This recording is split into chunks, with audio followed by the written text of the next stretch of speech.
cyambere no gushimira Imana ubona Mura Travel yizeye Mimi Mireille. Icyo jewe nsaba Imana nukubera umwizigirwa Mura Travel, kandi Imana nsenga izobishoboza. Nifuza kuzobera umugisha ino agence. Ngomba gushira ingufu cyane muri movie, nkongera ngashira ingufu cyane muri bino bikorwa, kuko ndizera ko ninabikora neza n'ayandi ma company azotwizera. Sinavuga ngo nabanje gukora cyane yego Alvera Muhimbare na CEO Jonathan n'abagenzi. Ni byinshi biri kuri rino zina, ariko kimwe numvise ngo gihambaye ni ikintu citwa canke ni izina ryitwa Alvera Muhimbare. Rino zina kuri wewe imbere ko duca bihuza na company muri rusange risigoye iki? Chuti zirengeye kutwe inshuti twatanguye kumenyana ça fait 3 ans. Ama ndamurondera turaganira kuko nagomba kico byafasha gukina filme. Dutangura rero usanga twaguriye guhinduka family munsi. Alvera Muhimbare murakundana canke ntimukundana? Turi abantu bakuze, nawe urabizi ko nagiye mbona invitation bavyifuza canke ababishigikira mu bisengere. Niyo mpamvu mu bikorwa vyinshi tuba turi kumwe, niyo mpamvu nta musize kure muri Mura Travel Agency. Mitamwo no kuvuga ati reka ndaguhe gift na agence yanje. Unafata na agence urayimwitira.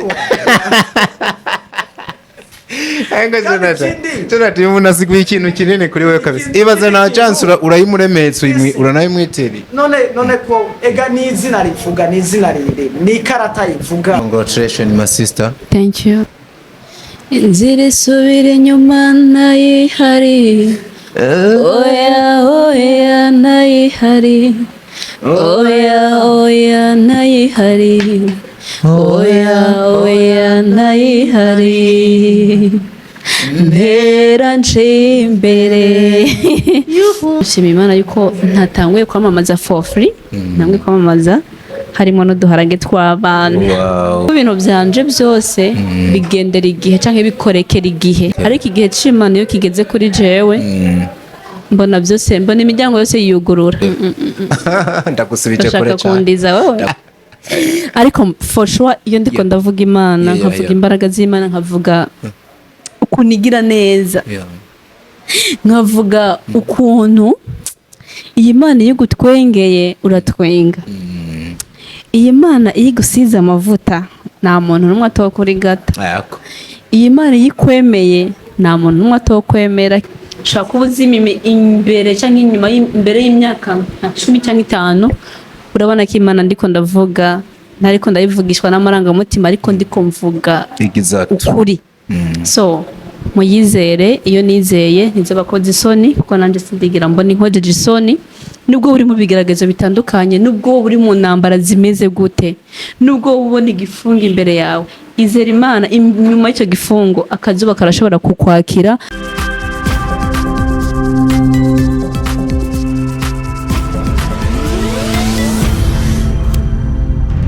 Dico Entertainment. Again and again, the brand ambassador of Mura Travel Agency, Mimi Mireille, diva herself. Congratulations, my sister. Thank you. Shaimani gira neza.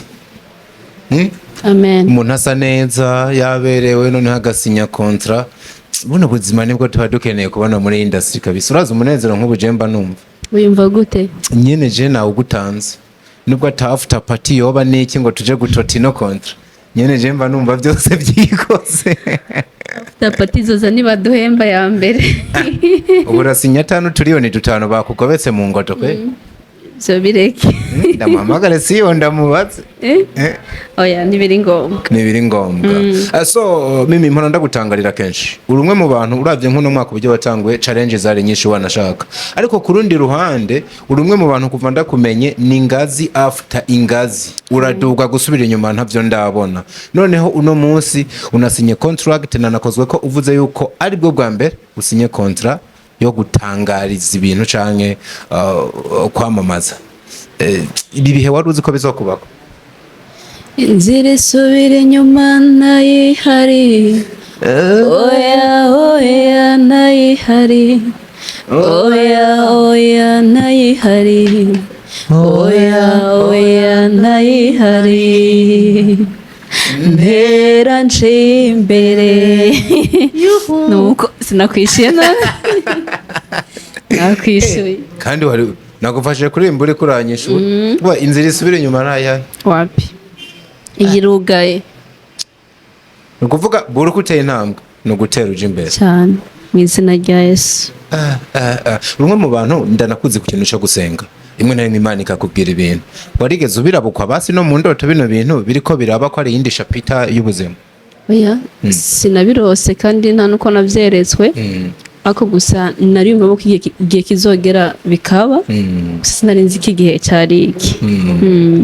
Urabizi ndiko ko ari umuntu w'i Kigali yarambwiye Mimi nyene umuntu akunda kunyumvirira utuntu akambwira Mimi kubera iki atama company wamamariza mu Burundi nta makampani hari wo kwamamariza aba ati arahari ahubwo ngira ngo nuko bataramenya akamaro ko kwamamaza canke batarabona ko twobishobora sinzi ariko igihe kizogera ndabizi ko igihe kizogera bakatubonamwo ico kintu ko dushobora kwamamaza ibikorwa byabo bikagera kure cyane.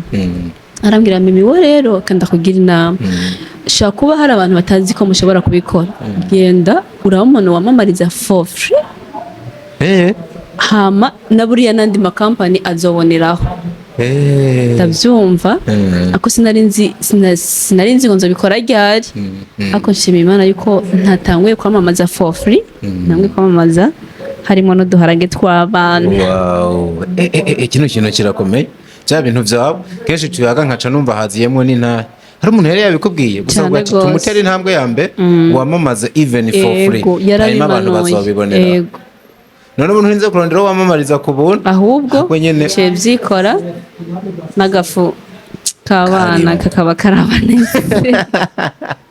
Mimi niyo mpamvu wavuze ko Imana uyitangarira buri munsi cyane wari warabisenga mbo abikubwiye wavyakiriye gute wavuze ko kubikurikiza uko canke wese ubisengera? Oya narumvise ko ibintu ariko arambwira ari byo kandi ndagira isoni jewe zo kuvuga ngo ndagiye gusaba akazi hehe na hehe sinzi ko ari isoni ahubwo ngira kudashiruka isoni sinzi ukuntu bivuga birangora ariko buriya ngo no mu gitabo tutaravuga Imana iba yamaze ko nibyo dukeneye. Imana yabonye mu bwenge bwanje ko ndabikeneye kandi iravuga ati mwana wanje we rindira gatoya kuko ibintu byanje byose bigendera igihe canke bikorekera igihe iyo igihe kitaragera nubwo noca mu nzira zingana gute imiryango iba yugaye ariko igihe c'Imana iyo kigeze kuri jewe mbona byose mbona imiryango yose yiyugurura imiryango yose Imana ishaka ko ncamwo iriyugurura yo nyene ntiriwe ndigora ngo nongurure. Ngurinde ngo kubiharanira ngurinde kugira iki igihe c'Imana kigeze Imana ikaba ati mwana wanje aragize gukora kino kintu cyo nyene kiba cyumvise nono.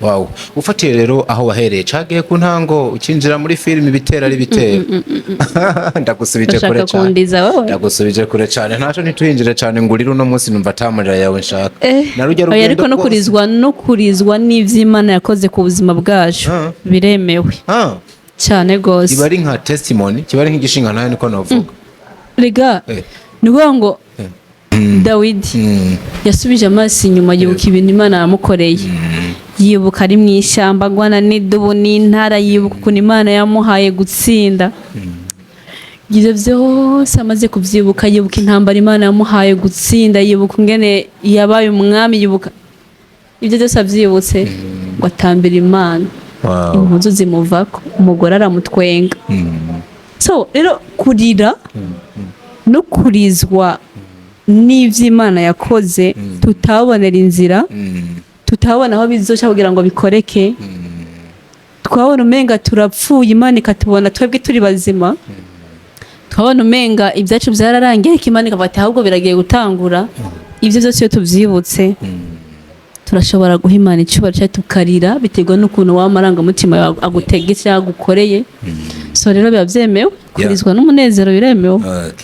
Exactly ikibazo nagenda nakubaza wamaze kucishura Mimi ndakwifuriza ibihe byiza n'urugendo rwiza muri no season nshasha watanguye uno mwaka utaranahera uzosinye n'iyindi. Amen. Niko nsezeye kare kandi nanumva hari ibindi nshaka ko tuvuga.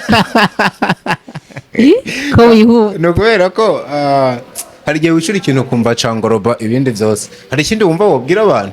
Ahubwo n'ubumenga twovuga imbaraga z'Imana, tukazivuga tukavuga gukomera kw'Imana, tukavuga ya Mana ihindura ibihe. Diko nagize ubwo bakora hari indirimbo numvise ngo fata agafoto kawe ka kera ukegeranye nako urabona gukora kw'Imana. Mu ndirimbo uko kuntu uri kuransezera kandi shaka tuvuga imbaraga z'Imana. Jewe nenda kugira impuhwe kubera nabonye abafana bagutegereje ari benshi. Naco reka tuzovuga. Ari karadodo. Nabo dijo urazi ko twoharara. Ikananyirukana ntaratangura. Ariko for sure iyo ndiko ndavuga Imana nkavuga imbaraga z'Imana nkavuga ukunigira neza. Nkavuga ukuntu iyi Mana iyo gutwengeye uratwenga.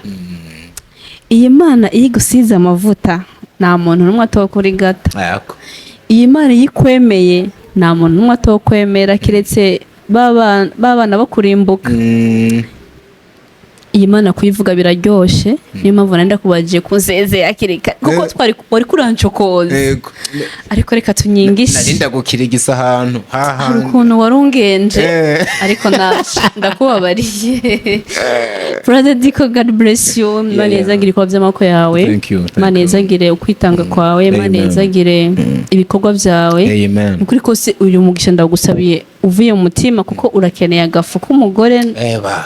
N'abana bo mu Misiri mbe nkwatuye ko umugisha as your sister kandi ndagukunda.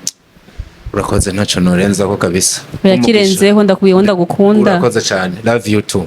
Hanyuma ikirenze ivyo umugisha unsabiye ko bitwenze ndavuga mu Kirundi. Oya urumva ukunda bigusubije ngo benshi bakunda ngo nkunda care.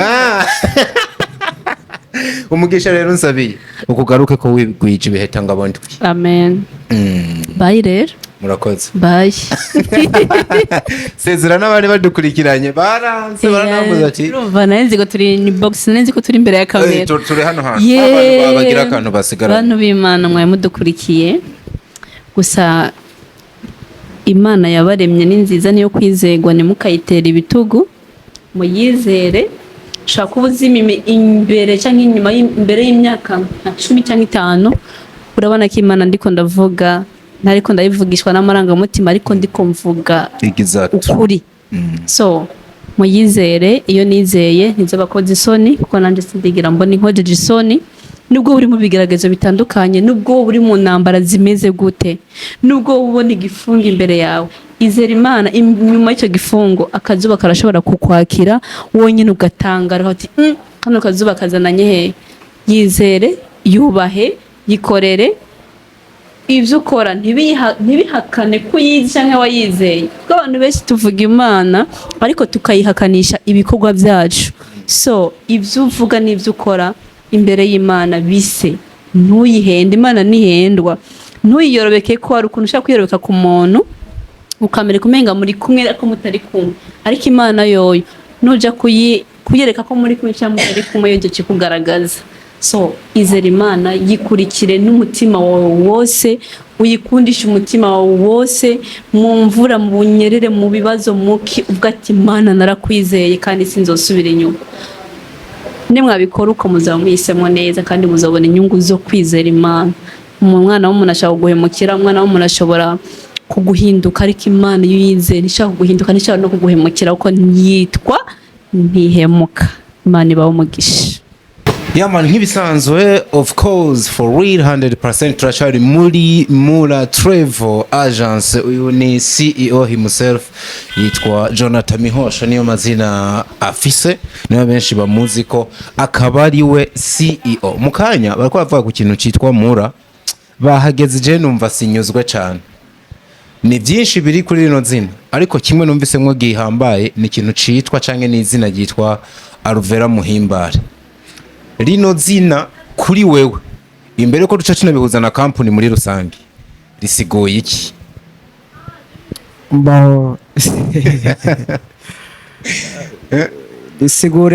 Risigura iki? Sinawe ikibazo cawe neza. Kuri wewe risigura iki rino zina? Jewe Alvera Collection ni izina nibaza ko riri mu mazina atari make canke atari menshi cyane ari hafi yanje. Yego. Nk'umwe mu bantu banyegereye mu buzima. Ego mu bikorwa bitandukanye. Mu bantu bampanura canke duhanurana canke hari ibikorwa bimwe na bimwe dushobora kuba dukorana za hafi na hafi. Impamvu kino kintu nakigarutse ko bwana CEO nibajije ikibazo kivuga ngo n'undi muntu wese nibaza ko yo kwibaza wewe uri CEO wa company kubera iki nk'akararo itiswa ati Mihosho Travel Agency numva nako gasoundinga neza ariko kikitwa Mura twumvise ko harimo Alvera Muhimbare nukuvuga ngo ndanabitomore neza ikintu nshaka kumenya unadukundira no munsi cyo tugenda tukimenya rumwe mu bantu bahagufi ba Alvera Muhimbare nko kwa rutangiye bisigura dukunda kukubona ahantu nka hose ku managinga even ejo bundi hahise muri birthday yiwe yatangaje abantu wari uhari mwibanga ntangere haba muri Alvera Collection ubu habaye cyane no mu bindi bikorwa hafi ya vyose iyi company nayo ije ihindutse umuryango na cyane yuko uno Alvera Muhimbare bimaze kwemezwa n'abatari bake yuko ari umukunzi wawe w'ibihe byose. Rimwe na rimwe hari gemba numva no kwishura nti hari gihe abantu bavuga ivyo bipfuza canke babona ko vyo bavyiza hari n'ababivuga kubera ko batavyipfuza canke babona ko bitari vyiza. Rero ivyo abantu bavuga bishobora kuba ukuri canke ntibukuri ahubwo ukuri gutangwa n'igihe. Yego. Narigeze no kubivuga kuri TV imwe kuba yoba umukunzi wanje ntabwo nohava avuga ko ntari umunyamugisha. Ntabwo nohava avuga ko nazimiye canke naturiye. Be honest n'umukobwa mwiza for real. Ni umukozi w'Imana kandi nanje ndi umukristo. Ni n'umunyempano nanje nisanze muri ibi bintu bya entertainment. Rero birinze biba ntoba ari umuvumo ariko ukuri igihe nicyo niwo mucamanza wa byose. Shatse kuvuga mu ncamake ngo birinze biba nibaza ko atari inka yuba yurinze ariko to be honest right now we are the best friends. You the best friends. Zirengeye kutwa inshuti turi abantu bari hafi na hafi cyane. Twatanguye kumenyana ça fait 3 ans urira mu bikorwa kanaka narigeze kuba ngomba gukina filime je me souviens ça ama ndamurondera turaganira kuko nagomba kico byafasha gukina filime ariko ntivyakunda kubera ko nace mfatirwa cyo dutangura cyahura n'umuntu nkunda gufundikanya tudiri tumwe hama nawe rero nawe sanga afise iyo ndoto turarangira inama ndamugira inama tuba abagenzi. Nyuma yaho duhurira mu bikorwa vya Wema Entertainment murabizi ko nari ndimwo.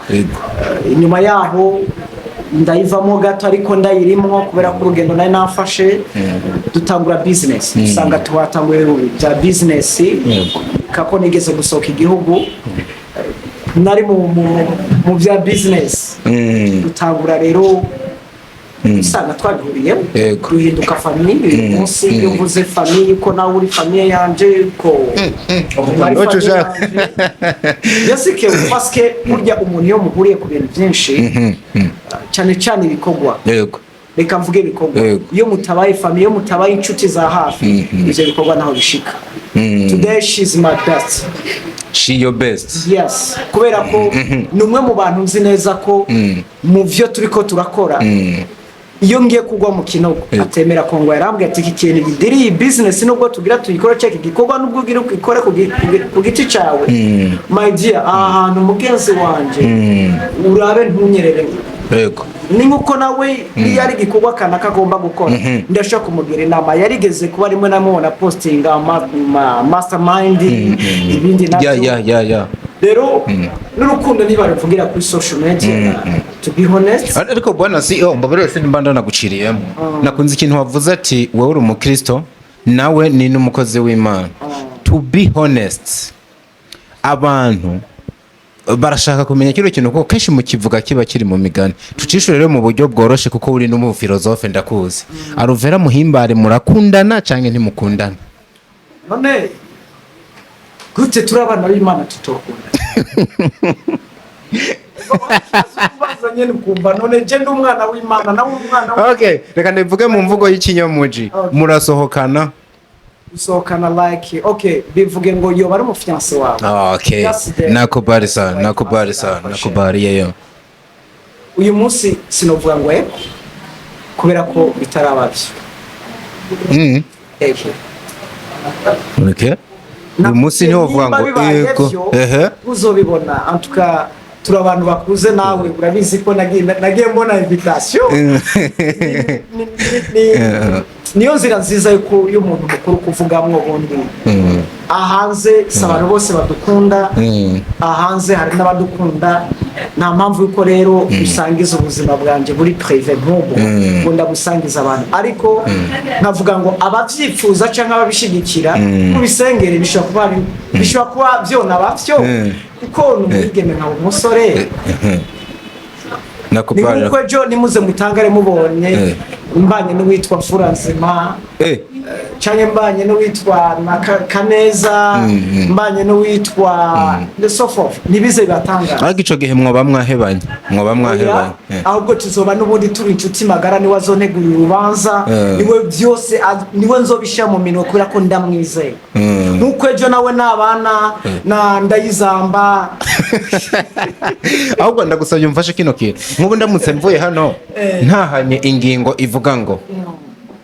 Mihosho na Aluvera n'abakunzi n'abafiance atariko uravye Jonathan ibintu asigura asa n'uvuga ko igihe cyo kubivuga kitaragera ariko right now n'abafiance noba ntashe nibeshe noba ntanye ikinyoma ico kibazo ni cy'umujournaliste ushaka gutanga amakuru cya kabiri ni ikibazo kibajijwe n'umuntu adukunda wenda ashobora kuvuga ati Mihosho abanye na Aluvera no bikunda cyane ariko ntabwo ari ikibazo cya buri muntu uwo ari we wese mugabo nawe uri mu bantu bari hafi yanje nibaza ko bishitse uyu munsi nkavuga ko tudakundanye tutarabafiance hama ejo ukumva turabafiance ivyo gutangaza ariko rwa nawe turi inshuti magara duhurira muri byinshi mu bikorwa bitandukanye ibikorwa by'ivugabutumwa byaba muri business n'umuntu yambereye umugisha muri business nawe ku ruhande rw'iwe afise uko abifata ariko ejo nibishika mukabona tubahaye invitation ça veut dire que uwo munsi ushaka kuzovyuka mvuga ati Aluvera Muhimbare yombere umufasha cyangwa nakavuga ati Jonathan Mihosho ndabona ko yomviramwo ise w'abana so muri ico gero tutarabihuriza ko cyangwa ntaragira ibitekerezo we are the best friends kandi turi inshuti zitajyajyana niyo mpamvu mu bikorwa vyinshi tuba turi kumwe niyo mpamvu nta musize kure muri travagesi mitamwo no kuvuga ati reka ndaguhe gift kuba uri inshuti yanje magara na agence yanje unapata na agence urayimwitira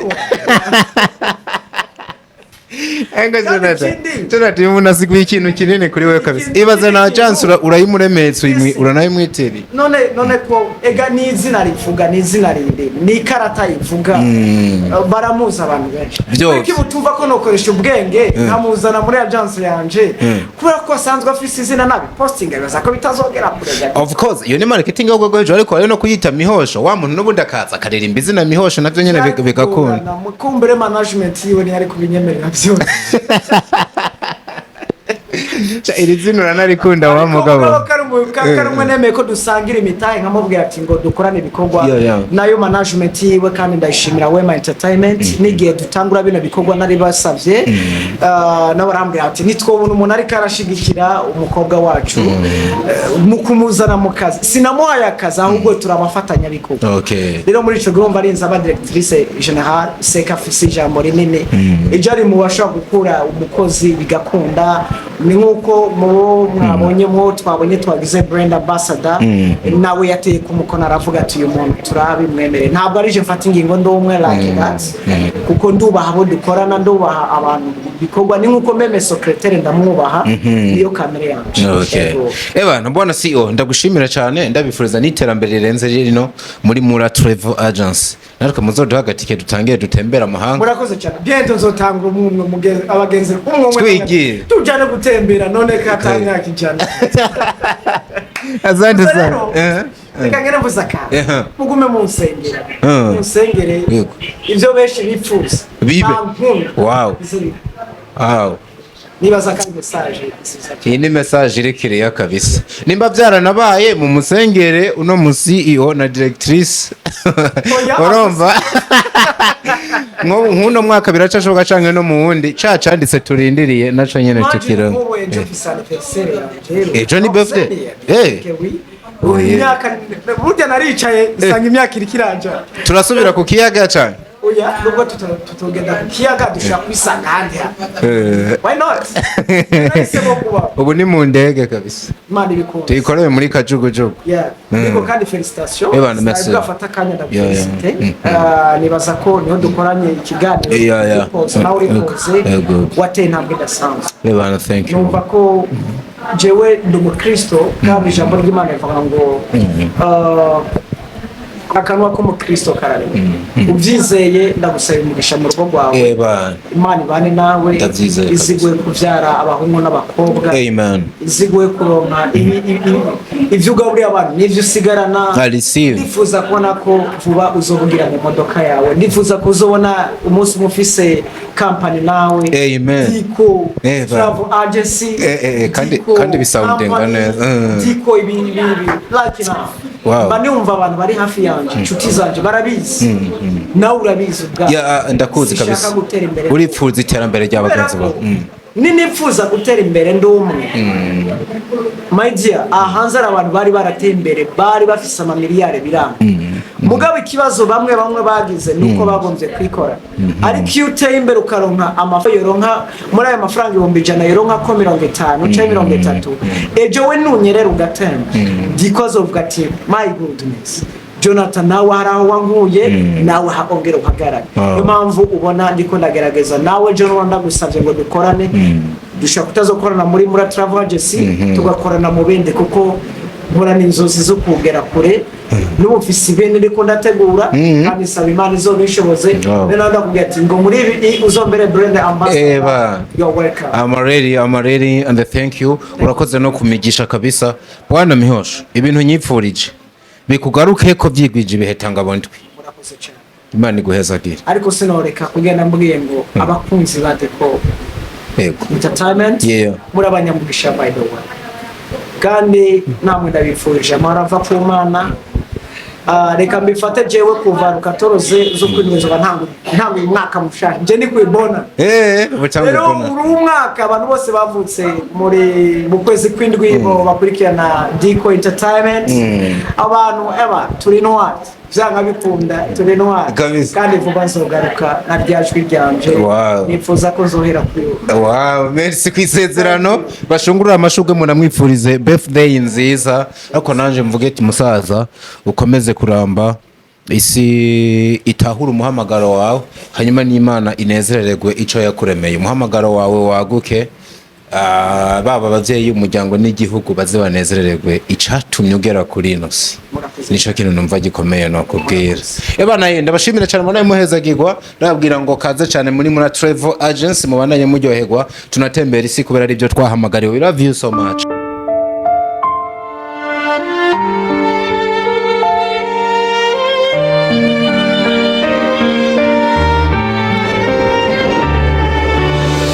Burundi is beautiful, blessed with countless natural wonders. Refreshing breezes, rivers, lakes, magnificent hills, mountains, and natural hot springs. Welcome to Burundi. Come to Cibitoke and enjoy the healing hot springs. Shalom, shalom. Icyambere reka mbanze nshimira Imana mushobora byose idahengesheje kutugirira neza yadushoboje gushika kuri uwo munsi, ikanabayobora mwebwe inshuti zanje umuryango wa journalist mwashoboye kwitaba kano kamo mukaza kandi mugashika amahoro. Ku mazina nitwa Jonathan Mihosh, nibaza ko umuyobozi wa Mura Travel Agency icyo kibaza twabakiriyemo. Mura Travel Agency rero mu camake ni agence de voyage dusanzwe dufise ama service atandukanye mu gukata amatike y'indege, kandi turakorana n'ibijanye na assistance de visa, visa de travail, visa assistance de visa d'études canke assistance de visa de visite. Si ivyo gusa turakora n'ibijanye na booking z'amahoteli ku bantu baba bafise ingendo kanaka ahantu, hama kandi turafasha n'abantu bifuza kugura ivyashara mu mahanga tukabibafasha kugira bishike hano, canke ku kijanye n'abantu bifuza gukora amakomande y'amamodoka, ibi byose turabikora. Niyo mpamvu rero turi hano kuri uyu munsi. Uyu ni secrétaire général wa Mura Travel Agency, ni secrétaire adjoint wiwe, nibo bamwe tuba turi kumwe hano, ariko mugabo hariho directrice générale ntiyashoboye kuboneka muri ibi bikorwa, ibindi bikorwa byamufatiriye. Hariho n'aba directeur technique nabo siho bari, bagiye mu bikorwa kubera ko turiko turugura ama agence mu gihugu nko mu Cibitoke ca Rugombo, ni bamwe niyo bari no mu bundi burere bumwe bumwe. Rero kuri rigenekerezo twagomba kubabwira yuko hari umuntu umwe muri benshi beza, benshi b'abakozi, benshi bashoboye, ariko kubera ko iyo uruvyaro rw'umuntu badashobora kuvukira rimwe abana 11 canke 5, hari gihe barabishika, ariko mugasi kenshi twageze duti hari umwe twifuza yuko twosinyisha kontra kugira ngo azodufashe bino bikorwa. Murabizi ko mu rugendo rwo gutera imbere iyo ugombye kwikorana ntahushika, kandi cyane cyane iyo uri mu rugendo ugafata ingingo yo kujana n'abandi unyaruka gushika, kubera ko inkuru canke n'utundi tuntu gato dushobora gucamo tugatuma usanga urugendo rwabaye ruto. Muri Mura Travel Agency rero nka agence twebwe twagize duti ntitugomba kwikorana, muri bike tugomba gusangira ku isahani, turashaka abandi twosangira bukebuke kugira ngo twese dushobore kugera aho tugeze.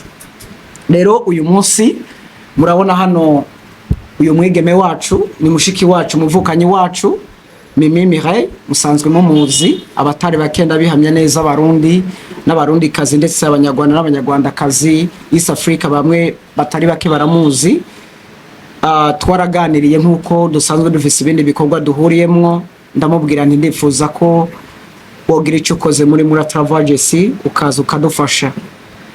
Rero yarabitwemereye, nayo mpamvu twifuje ko twobishira ku mugaragaro, kare wagiye kutubera imfura mu ba brand ambassador bazodufasha kwamamaza cyangwa gushikana kure ibikorwa byacu, kubera ko bino bikorwa bisaba kubimenyekanisha mu buryo butandukanye. Rero narabonye ko jewe nabo turi kumwe twenyene tutobishobora, nayo mpamvu mubona ari hano kandi yarabidukundiye. Uyu munsi rero kuva rino gerekerezo tugiye gukorana kugira ngo abazomubona bariko ariko aravuga Mura Travel Agency kenshi bibaze yuko ariko ari yadukiza canke tutamuzi.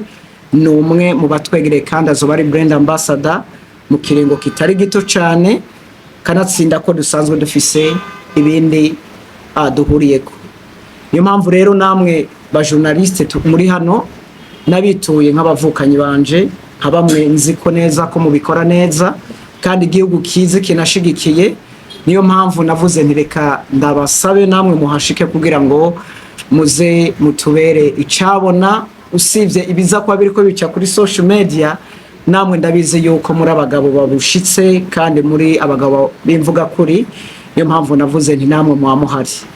Irata menshi nico gikorwa cy'uyu munsi, n'imbere yuko nobandanye ibindi numva no bashimira cyane.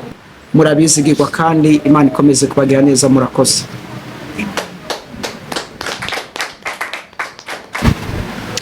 Amahoro. kuno munsi nta byinshi novuga, icya mbere no gushimira Imana kuko kubona Mura Travel yizeye Mimi Mireille suko ariwe yarashoboye kugeza kuri ibikorwa bya Mura Travel, ahubwo n'ubuntu bw'Imana bambonyemwo canke hari ikindi kintu bambonyemwo, ariko jewe ndabikesha Imana. Irindi jambo ryo kuvuga no gushimira Mura Travel yanyizeye, ndabashimiye cyane. Mwarakoze. Icyo jewe nsaba Imana ni ukubera umwizigirwa Mura Travel, kandi Imana nsenga izobishoboza cyane ko ari ituma byose bikunda kandi bikagenda neza. Nifuza kuzobera umugisha ino agence cyangwa ino company sinzi, kandi Imana izobishoboza kuko nahisemo gushyira imbere ibikorwa byanje byose imbere yayo. Murakoze. Nshimiye famiye yacu y'abajournaliste yaje kubana natwe, baradukunda kandi natwe turabakunda. Muri make turashigikirana, Imana ibaho umugisha. Nshimiye n'abakozi ba Mura Travel, muhumure, haje umwana w'Imana, tuzokorana neza. Yesu abaho umugisha.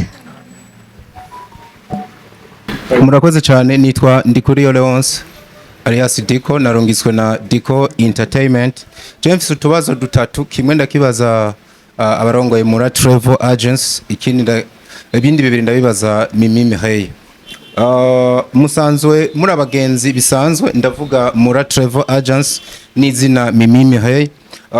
Ubwo ibikorwa ntibizohava bifatwa minenegwe ikijama kikicijobo umugani wa babandi. Ico ndakibajije abarongozi ba Mura Travel Agency. Undi tubazo tubiri nifuza ko Mimi anyishura. Ibikorwa nkuko twabyumvise si bitoya, ubwo ntibizohava bigutwara tukakubura ku rundi ruhande rwa sinema abakunzi bawe bagukundiyeko. Akandi kabazo karavuga ngo kuba brand ambassador ubona bizoterera iki kuri movie career yawe, kuri movie industry no mu buzima bwawe busanzwe? Murakoze.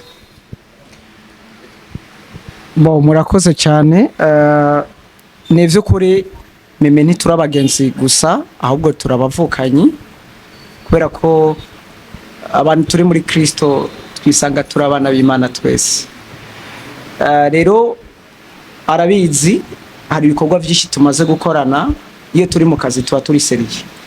Nimba ukunda kumubona natwenga kenshi ageze mu kazi aba serious, anoha, to be honest. Nayo mpamvu mubona n'ibikorwa vyiwe, ingufu ziwe zigaragarira mu bikorwa ariko arakora muri industry ya filime. Murabona ko abikora neza cyane. Yaba ari kinebwe bijya ntiyo bishikako.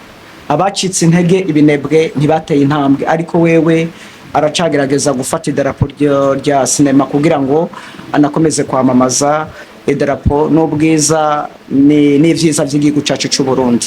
Rero ndamwizeye atari uko twabiganiriye uko agiye kubikora, ahubwo ikimurimwo namubonyemwo mu bikorwa twahuriyemo canke ivyo akora aho hanze nivyo vyampaye icizere neza ko ntabwo ari kinebwe, kandi muzobibona. Hari igihe nzogaruka ngamba shingire ntahe ndababwira ngo uwo twizeye ntiyatumara amacu. Murakoze. Amen, amen.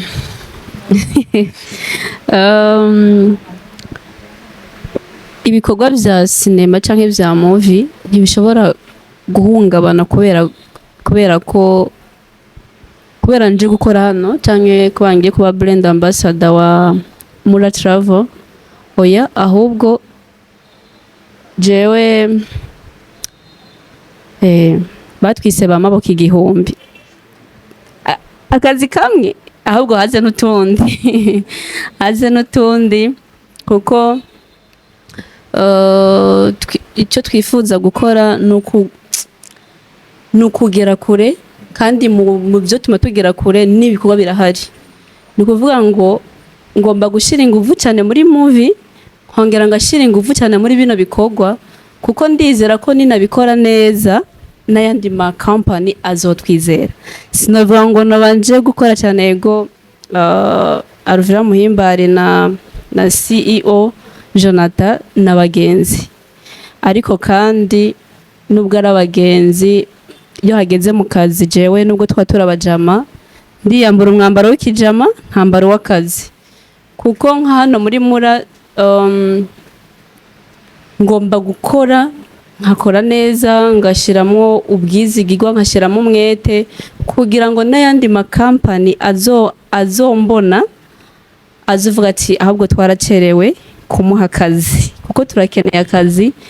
Ibikorwa bya sinema ntitwabikora byonyine, tuvuze ngo ni amafaranga arimwo twaba twitesheje agaciro. Amafaranga arimwo, ariko kandi iyo turose n'andi makampani twizera, kuko muri bino bikorwa nyine bya movie Imana iduha izina. Iryo zina rero nta handi hantu dukwiye kurikoresha ni muri bino bikorwa nyine byo kwamamaza cyangwa byo gushikana kure ibikorwa by'abandi bantu. Ndakomeza gushimira Mura Travel je yangiriye icyizere no kuri abo mumbona ndanezerewe ko nubwo naye narifuje gukora publicity. Ndavuga none aha kweri ntibambona ko nshaka gukora ariko bano kuko ntibarabishije ijisho ryabo kuko tumaranye igihe kirekire kandi bamaze igihe bafise ibikorwa bari komamo akazi, ariko ntibari bwambone bagiye kumbona ubu kuki mutari mwarambonye kuva kera ga boss. Haleluya. Yeah, so rero movie zobandanya kandi n'ibintu bikorwa bizobandanya neza. Hama ikindi cyanyuma mwambajije reka ndabwire ko ibikorwa vya Mimi Mireille na bino bikorwa byo kwamamaza cyangwa byo kugeza kure ibikorwa by'abandi bantu ni irindi tafari Imana impaye gushirako kugira ngo ibikorwa vya Mimi Mireille bishurize kudoga cyane ko n'uduharage tudukeneye mw'abantu mwe. Ntahandi tugomba kuva ni hano. Je ndisabira n'akandi kazi n'andi makampani mu makazi. Imyaka ngezemo niyo gukora, sinzoja gukora akazi shaje. Murakoze. Reka rero imbere yuko cha tukora umugigwa ukurikira wo gusinya no kontra, reka mbanze shimira Imana kandi ndashimira Imana ko yadushoboje bino bikorwa vy'uyu munsi ikatuzigama, kandi ndayisaba ngo ikomeze kutuzigama muri bino bikorwa Mura Travel Agency nizibere umugisha twebwe abarongozi bayo canke abayikoramwo canke brand ambassador gusa, ahubwo namwe mwaduteka mukaza izibabera umugisha. Imana ifise inzira nyinshi kandi namwe mwese muri ko murakurikirana no ma TV Mura Travel Agency izibabera umugisha. Turifuza ko kizoba ikintu kinini cyane, turifuza ko kizokwaguka tugatanga ubuzi ku bantu barenga 1000. Urumva ko rero namwe muri ko muraturaba peut-être que ico gihe Imana nibidushoboza muzosanga imiryango yanyu ihungukiye binini, kubera ko ndizera ko tuzotanga akazi kuri benshi. Hama fatiyo kandi akaryo kukubashimira mwebwe mwari mwaje kuhaba ama TV atandukanye. Franike, merci beaucoup. Uri umuntu wacu ndabizi kandi uhora uri kumwe natwe. Imana ikomeze kubahezagira kandi ubone ikiganza cyiza mu bikorwa byanyu. Starboy nawe turagushimiye cyane, Imana ikomeze kubana nawe mu bikorwa uri kurakora. Tubashimire cyane ko ibikorwa mudufasha kandi ibikorwa muri ko murakora n'umurimo w'Imana. Diko Entertainment turagushimiye cyane, nawe mwazananye mwese nukuri. Imana ibahezagire cyane cyane ko Diko muri sinema nibaza ko nimvuga ko ari umwami muri sinema muraza kubitahura nk'uko abandi n'abarabami mu bindi. Merci beaucoup kuba mwaje kudushigikira, abo bafatanije namwe, abari muri marketing mwese muri Mura Travel Agency, inshuti abagenzi mwese, Imana ikomeze kubahezagira. Merci beaucoup. Reka rero tubandanya n'umugigwa ukurikira kugira dushobore gusinya.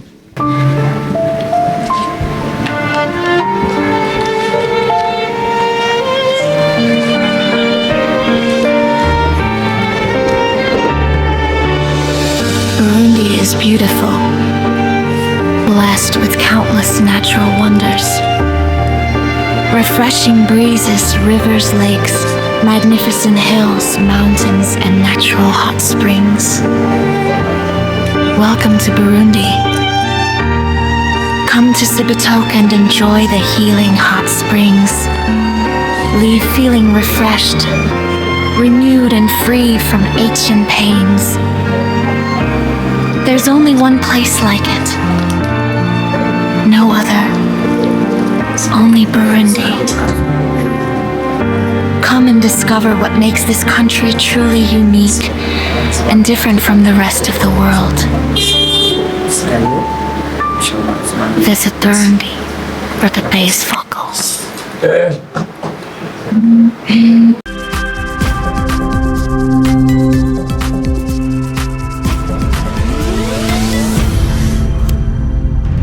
Dico Entertainment.